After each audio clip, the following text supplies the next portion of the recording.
guys, it's Neil and I'm back here with the BMTroubleU. If you joined me last week, you would have seen that I built a very simple fuel cell for the car. Very cheap, hopefully very effective. What I'm going to concentrate on this week is getting that fuel from the rear of the car all the way through to the front of the car. So to do that, I'm going to put in some new lines.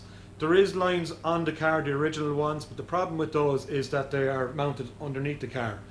The issue there is if you go off, as I have a tendency to do, into the gravel, you can actually rip the lines from underneath the car and it can cause you a big trouble or a big problem at a track day. So what I tend to do, and I've done it on a lot of the cars that have come through here, is move those lines inside. To do that and to do it tidy, what I do is I use some 50mm electrical cable tray. So it's a very cheap, very light cable tray that electricians use in commercial buildings and stuff like that for running their cables in. I'm going to use it to run the fuel lines, the battery line, brake lines, all that kind of stuff can be run through that cable tray, and it leaves it that it's very tidy. It's something that I've done already in the Pro car.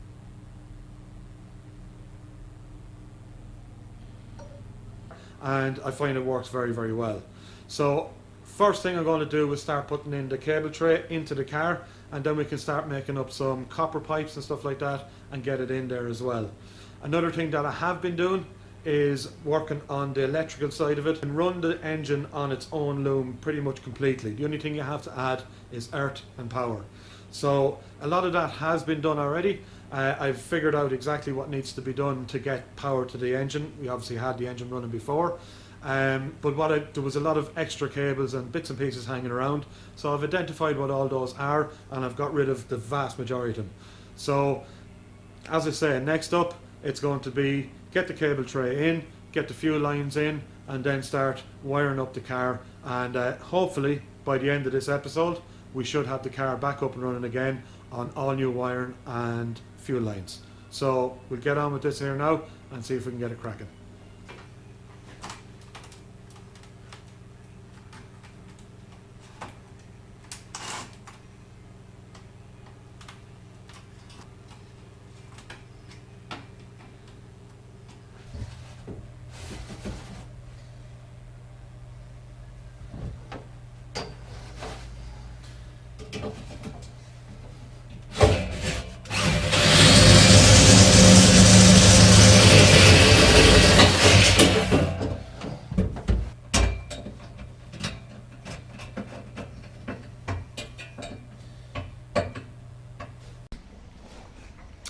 So that is the cable tray fitted.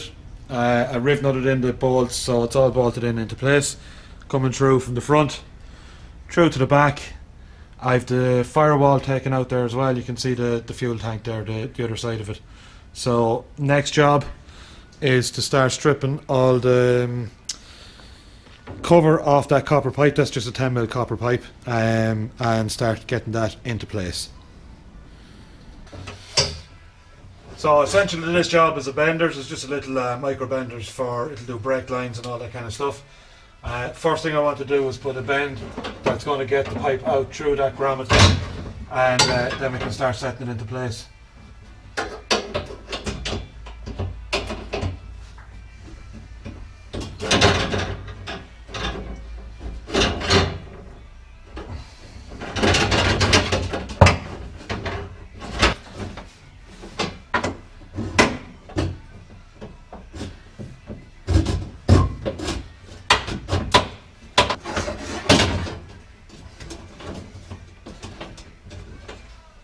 So that gets it out into the engine compartment.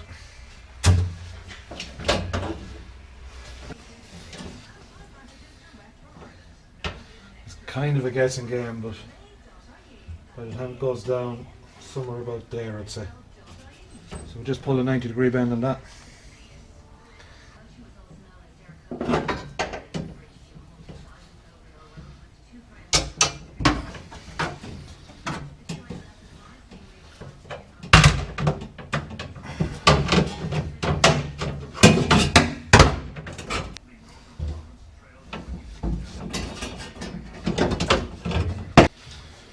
So just cable tie these in, that's going to run back along to the other end of the tank. Pretty much that's Very, very simple. It's a complete unbroken pipe from front to rear. No chance of it ever leaking inside in the cabin. That, as I say, it's rated to 70 bar, which we're never going to see for fuel. So it's ideal as far as I'm concerned. So yeah, I'm just going to get the last bit of cable tying done in here, and then start running in the second one, and then we can look at hooking up both sides. So welcome back. It looks like I've only just left you, but in reality it's a whole week later. It's Sunday evening. I've just finished another kind of 4-hour shift on the car. Just getting all the lines, the sort of brake lines, power cables, all that kind of stuff ran in.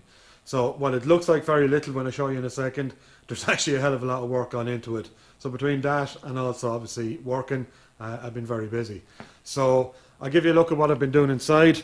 So I now have the cable tray ran across the front, so that's the battery cable. So stuff like I had to get a grommet on there. There was no grommet where it was coming through the bulkhead.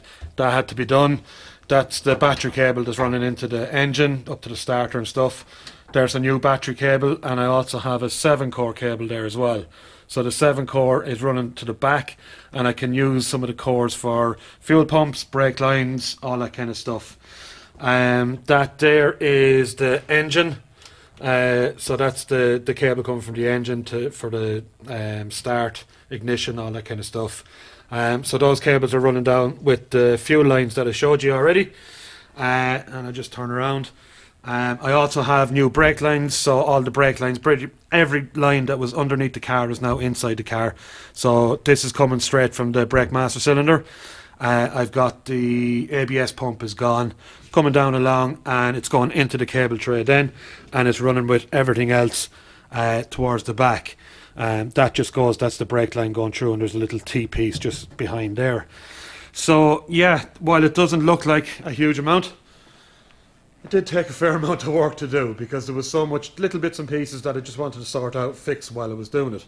Up in the front of the car, I figured out where DCU lives, which I didn't know. The wiper motor, I've got the cables run in for that. All that stuff is done. There's a T put in here instead of the ABS pump. The ABS pump, I took it out, so that's T'ing together for the front brake lines. So all those are going to have to be bled before we bring it out on track. But it's a huge leap forward. I can concentrate now on getting the battery in, fuel pump in, all that kind of stuff. Speaking of fuel pump, we now have a fuel pump. Mark was up the other day, Smiler, and he brought up, it's an 044, which is a massive pump for what we're doing, but we have it, it's cheap, it's there, we might as well fit it. I also found some lovely brackets for the 044 and for the filter as well, which is really kind of taking it over the top. But anyway, I had them there. Like a lot of this car, it's stuff that I have on the shelf that I bought for maybe the Pro car, bought for another car, just using up stuff. But yeah, so next up I want to make up a mount for the battery, get that into place. I want to get the fuel pumps in and get the lines finished off in the front of the car. So next job is battery mount. I have the battery out of the car here now, and I want to make a base. So I've cut 4 pieces of just inch angle, mitered them, and I'm just going to make up a base for the battery to sit in first, and then I can start taking off some supports to bolt it down.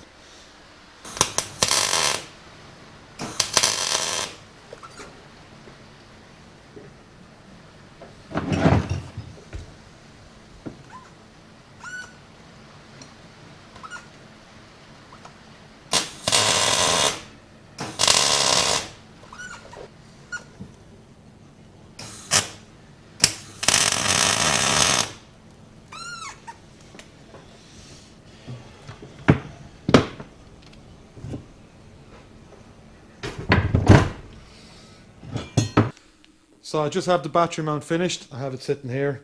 Have the riv nuts and everything put into the shell, so it's ready to rock and roll. Very, very simple, as you can see. A couple of bits of angle just to bolt it down to the shell.